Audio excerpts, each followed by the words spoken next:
Well, of course, una, gusto ko inspeksyonin yung kalsada dala ng ito nga problema natin sa basura.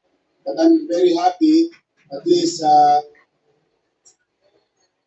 more or less half of the problem was solved in 8 hours. But there's more. Nakaikot ako, marami-rami pa. Plus the fact that in line with the directive of the Chief PNP, ang ating mga kapulisyana sa kalsada, nag-iikot sa komunidad. Through the leadership of General Guzman, Manila Police District, and his team, ito naman, lahat ng lalabasan at papasukan ng mamamayan within our territorial jurisdictions.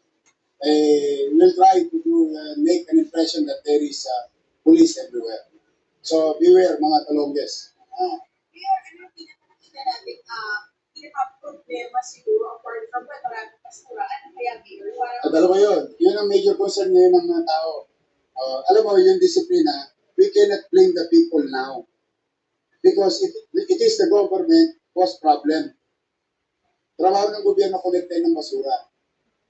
Ang obligasyon ng taong bayan magtapon ng basura sa takdang oras at tamang oras. Pero kung ang basura mo naman hindi na nakukolekta ng 3 araw, 1 linggo, kawawa din ng taong bayan. If I put you in the situation, anong isip din ng tao? Mamahaw yung loob ng bahay niya o mamahaw yung kalsada? So it is the fault of the government. So we must do our job. In this case, we will catch up. This is my, I think, less than 12 hours in office. We will catch up with the shortcomings of the city government of Manila. We'll make sure of that. We'll move heaven and earth. But I cannot do it alone.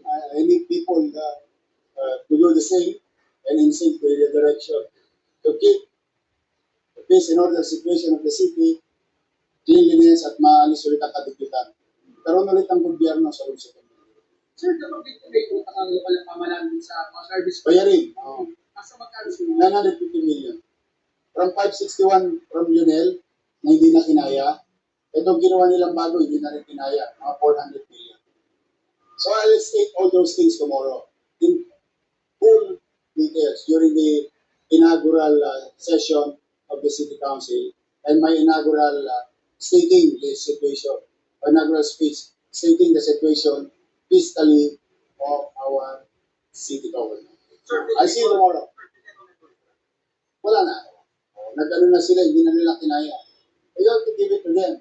Hindi naman sila nababayaran din, katulad ng limit. Hindi rin kakayanin ng mga. Maawa ka rin naman. Yung mga empleyado rin sila pinasusunod. Pero at our expense sa kapabayaan ng ibang tao. And not to point fingers, we just do our job. The people deserves better things from the government. That's the Mayor. Sure. Yung paghahapos ng basura, araw-araw ko magagawin or there's specific No, when we acquire, or going to acquire services or hauling services, it's a daily thing. Like what Lionel is doing in the past. Even hindi pa ako mayor, pero hindi naman ang ginagawa ng araw. We'll try to bring normalcy in our garbage collection. Hopefully. Thank you. I'll see you.